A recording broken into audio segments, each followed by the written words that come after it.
I entered the living room with Mark, a man I'd been secretly seeing for a few months. John, my husband, sat on the couch engrossed in a TV show. His face lit up with a smile when he saw me, but it quickly faded when he noticed Mark standing beside me. "John, we need to talk," I said, my voice trembling slightly. John turned off the TV and glanced at me, confusion clouding his expression. "This is Mark," I continued, gesturing towards him. "He wants you to share me with him, and we can't say no." John's face drained of color. He didn't respond, just stood up abruptly and walked out of the room without a word. The sound of the toilet flushing followed, echoing in the silence that settled between Mark and me. Mark shrugged nonchalantly, his demeanor betraying no hint of concern. We stood there awkwardly, unsure of what would happen next. Minutes ticked by slowly, each one stretching the tension in the air. I glanced nervously at the closed door, waiting for John to return. What would he say? How would he react? I couldn't fathom the storm brewing in his mind. After what felt like an eternity, footsteps approached. John re-entered the room, his expression unreadable. In his hand, he held something, a small, silver keychain dangling from his fingers, catching the light. "What's that?" I asked hesitantly, my voice barely audible. John remained composed, his gaze steady. "This," he said calmly, "is the key to a new beginning." His words hung in the air, heavy with meaning I couldn't quite grasp. Mark shifted uneasily beside me, sensing the gravity of the moment. John continued, his voice steady but tinged with a quiet anger. "You bring another man into our home, into our marriage, and expect me to accept this?" I swallowed hard, feeling a knot of guilt and fear tightening in my chest. "John, You've made your choice," he interrupted sharply, cutting through my feeble attempt at explanation. "Now, you'll both face the consequences." He turned and walked away, leaving Mark and me stunned and apprehensive about what lay ahead.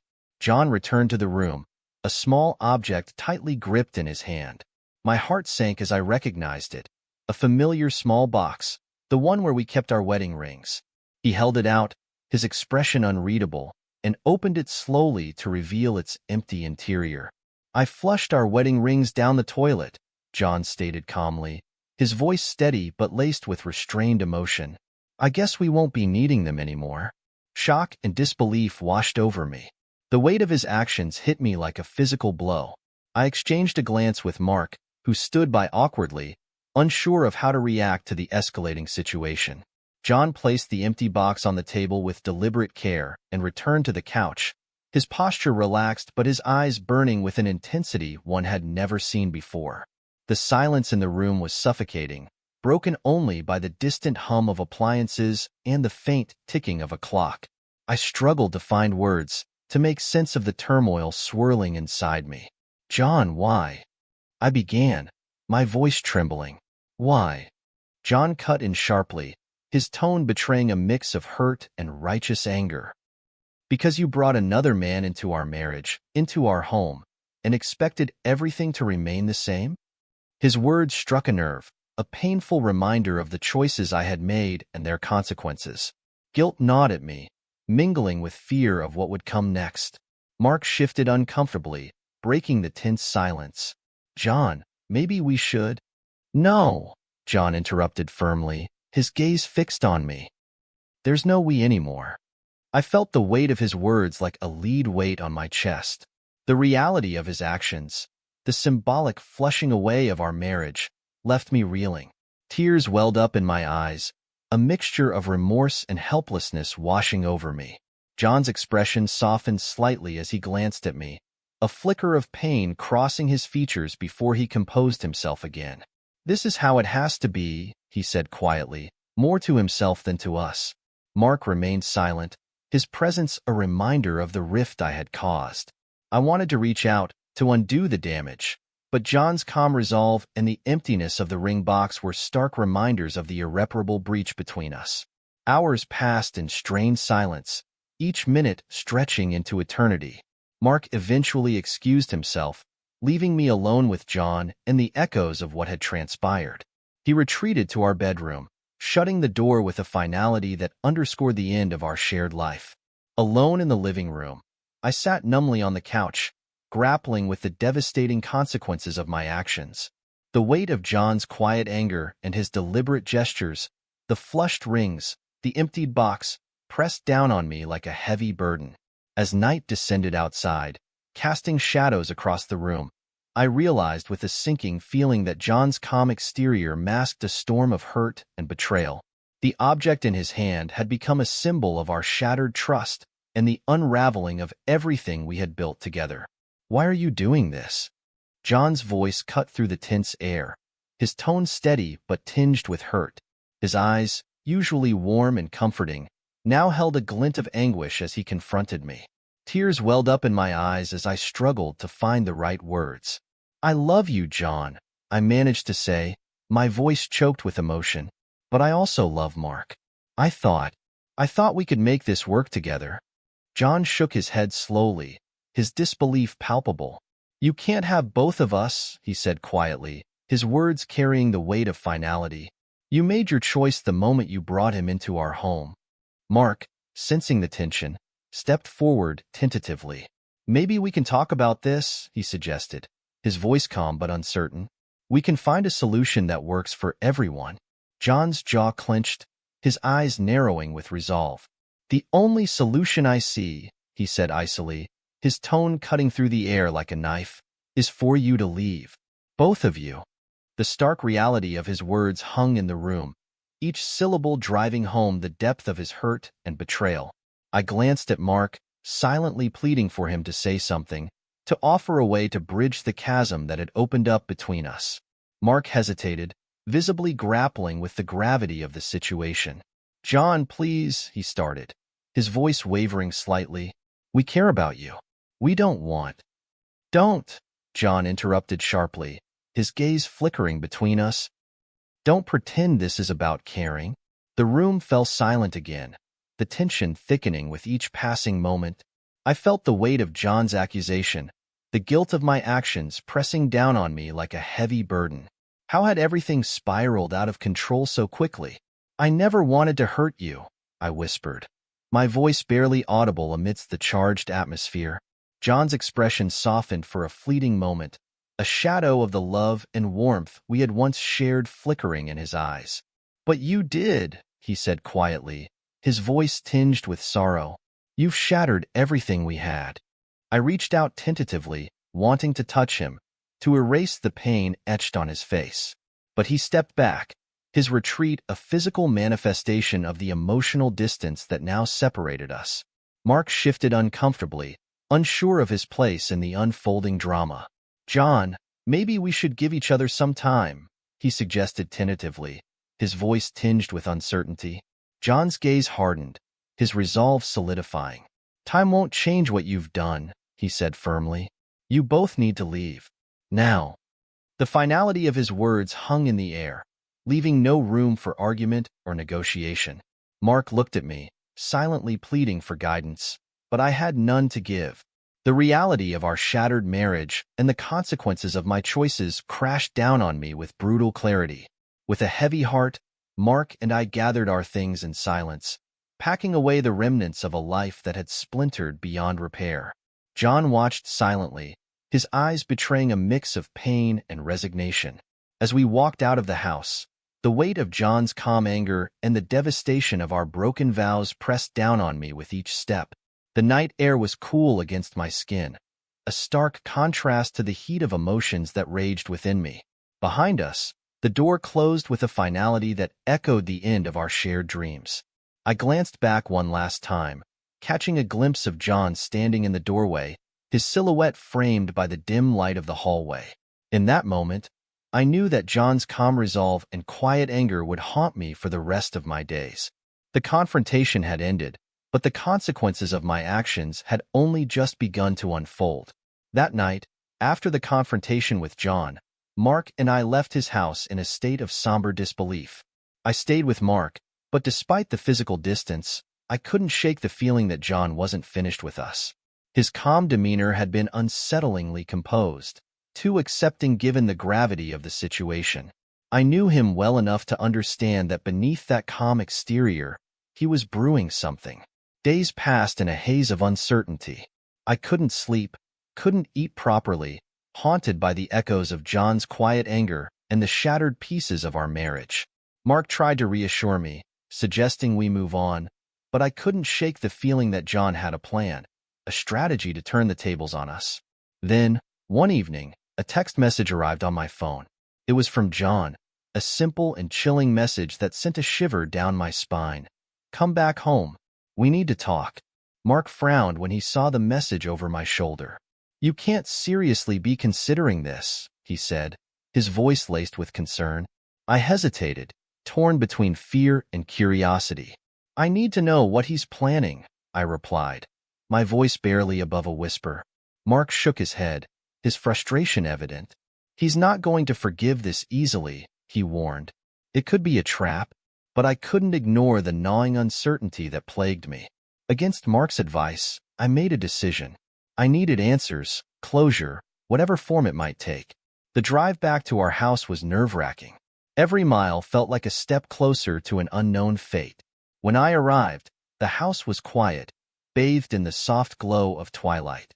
I let myself in, heart pounding in my chest. John was waiting for me in the living room, sitting on the couch with a bottle of wine placed on the table in front of him. His gaze met mine as I entered, his expression unreadable. "You came," he stated calmly, his voice devoid of the anger I had expected. I nodded, unable to speak. The air between us was thick with unspoken words, the weight of our fractured relationship hanging heavy in the room. John gestured to the couch opposite him, a silent invitation to sit.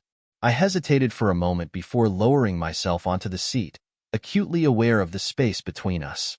He poured 2 glasses of wine, handing one to me. I took it hesitantly, unsure of his intentions. We sat in silence for a long moment, each sip of wine a tentative gesture towards easing the tension. Finally, John spoke, his voice measured. "I've had time to think," he began, his eyes fixed on mine, "about what happened about us." I swallowed hard, unsure of what to expect. "John, He held up a hand, silencing me. "Listen," he said softly, "I'm not here to rehash the past. What's done is done, but we need to move forward." His words took me by surprise. I had anticipated anger, accusations, but instead, there was a calm resolve in his tone that unsettled me even more. "I've made a decision," John continued, his gaze unwavering. "I want a fresh start." I blinked, processing his words. "A fresh start?" I echoed, my voice barely a whisper. John nodded, his expression serious. "Yes, but there are conditions." My heart raced, anticipation mingling with dread. "Conditions?" He leaned forward slightly, his eyes searching mine. "You and Mark leave town," he said bluntly, "tonight, and you never come back." The demand hit me like a physical blow. "John, No," he interrupted firmly. "This is not negotiable. You brought him into our lives, into our home. Now you both leave, and we'll pretend this never happened." I struggled to find words, to comprehend the magnitude of his ultimatum. "What about us?" I finally managed to ask, my voice trembling. John's gaze softened momentarily, a flicker of sadness crossing his features. "There is no more us," he said quietly. "Not after this." Tears welled up in my eyes, a mixture of regret and sorrow overwhelming me. "John, please." He shook his head, his resolve firm. "It's too late for please," he said gently. "You made your choice. Now, you have to live with the consequences." Silence enveloped us once more, the weight of his words settling over me like a heavy shroud. The wine sat untouched in my hand, the taste bitter against my tongue. Minutes passed in tense stillness before I finally nodded, a silent acceptance of the inevitable. "I'll go," I whispered, my voice breaking. John nodded, his expression unreadable. "Goodbye," he said quietly, his eyes never leaving mine. I stood slowly, the room spinning around me. As I walked out of our house for the last time, I knew that John's calm resolve and his meticulously laid plan had won. The ache in my heart and the weight of my choices followed me into the night, leaving behind a trail of shattered dreams and unanswered questions. John poured 2 glasses of wine, handing one to me with a calm demeanor that belied the storm brewing beneath the surface. His voice, steady and collected, cut through the tension in the room like a knife. "I thought we should talk about what happened," he began, his gaze fixed on mine over the rim of his glass. I took a hesitant sip of the wine, its taste bitter on my tongue as unease settled in the pit of my stomach. "What do you want to talk about?" I asked quietly, unable to meet his gaze. John's smile was fleeting, devoid of warmth. "I just wanted to say goodbye properly," he replied, his voice measured, "and to let you know that I've filed for divorce. You'll be hearing from my lawyer soon." The words hit me like a physical blow, sending a wave of panic coursing through me. "John, please," I pleaded, desperation creeping into my voice. "Let's talk about this. We can find a way to fix things." He shook his head slowly, his expression hardening. "It's too late for that," he said firmly, his eyes unwavering. "You made your choice, and now you have to live with it." Tears welled up in my eyes, a mix of fear, regret, and sorrow threatening to overwhelm me.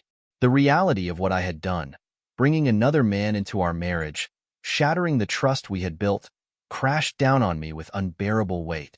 "I didn't mean for this to happen," I whispered, my voice cracking with emotion. "I never wanted to hurt you." John's face softened momentarily, a flicker of pain crossing his features before he composed himself again. "Intentions don't change the outcome," he said quietly, his words echoing in the hollow space between us. Silence settled over us like a heavy shroud, broken only by the faint ticking of a clock somewhere in the room. The wine in my glass remained untouched, the gesture of peace it was intended to convey now a bitter reminder of the rift between us. "I loved you," John said suddenly, his voice barely above a whisper. "I trusted you with everything." His words pierced through me, a stark reminder of the love and trust one had betrayed. Guilt washed over me in relentless waves, mingling with the fear of what lay ahead. "I know I can't undo what I've done," I said finally, my voice steadier now. "But please, John, don't shut me out like this. We can find a way to move forward." He regarded me silently for a long moment, his gaze searching mine as if weighing his next words carefully. "There's nothing left to salvage," he said at last, his tone resigned. "You've crossed a line that can't be erased." The finality in his voice left me reeling, the truth of his words sinking in with painful clarity. I had shattered our marriage irreparably, and now I was facing the consequences. As the evening wore on, we spoke little, the weight of our unspoken words hanging heavy in the air. When I finally stood to leave, John remained seated, his gaze fixed on the empty glass in his hand. "I'm sorry," I whispered, my voice barely audible. John looked up then, his eyes meeting mine with a mix of sadness and resolve. "Goodbye," he said quietly, his voice tinged with a sorrow that mirrored my own. I turned away, the sound of his voice echoing in my ears as I walked out of our home. The night air was cool against my skin, a stark contrast to the turmoil raging within me. Behind me, the door closed with a soft click, sealing the end of a chapter one had never imagined would come to such a bitter conclusion. Tears streamed down my cheeks as I drove away, leaving behind the shattered remains of a life I had once cherished. Leaving John's house that evening, a cold sense of foreboding settled over me like a heavy shroud. His unnerving calmness had left an indelible mark, foreshadowing the tumultuous weeks that lay ahead.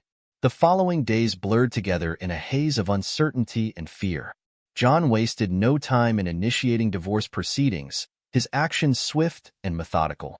The legal documents arrived like a death knell, each page a stark reminder of the shattered life I had wrought upon myself. "He's asking for full custody," my lawyer informed me grimly during our first meeting. "He's citing your affair as grounds for instability." I felt the ground shift beneath me. Full custody. The words echoed in my mind, a nightmare taking shape before my eyes. I had always believed I was a good mother, but now my actions threatened to strip me of everything I held dear. Mark, once a pillar of support, began to withdraw under the weight of our crumbling relationship and the mounting legal pressures. His calls became less frequent, his visits sporadic. The guilt of involving him in my betrayal weighed heavily on my conscience, driving a wedge between us that widened with each passing day. "I can't do this," Mark confessed one evening, his voice strained with emotion. "I thought we could make it work, but everything's falling apart." Tears streamed down my cheeks as I listened, knowing deep down that he was right. Our foundation had been built on deceit and betrayal, a shaky ground that could no longer sustain us. Days turned into weeks as the legal battle intensified. John's lawyers presented evidence of my affair with Mark, painting a damning picture of my character. Witness statements, text messages, photographs, all laid bare for the court to scrutinize. In the courtroom, I sat with a sinking feeling as my life unraveled before the judge's eyes. John, composed and resolute, presented himself as the stable and devoted parent, contrasting sharply with the image of instability painted of me. "He deserves full custody," the judge pronounced finally, her words a hammer blow to my hopes. "Ms. Smith, your actions have shown a disregard for the well-being of your children." I felt numb as the reality sank in. Full custody granted to John. My children, the center of my world, slipping away from me because of choices I could never take back. Outside the courtroom, John approached me with a cold determination in his eyes. "This is what you brought upon yourself," he said quietly, his voice devoid of the anger I expected. "I warned you there would be consequences." Tears welled up in my eyes, a mix of regret and helplessness overwhelming me. "John, please," I pleaded, grasping for words that could undo the damage. But he turned away without another glance, leaving me to confront the wreckage of my life alone. In the weeks that followed, I moved out of our home, stripped of custody rights, and left with supervised visitation hours.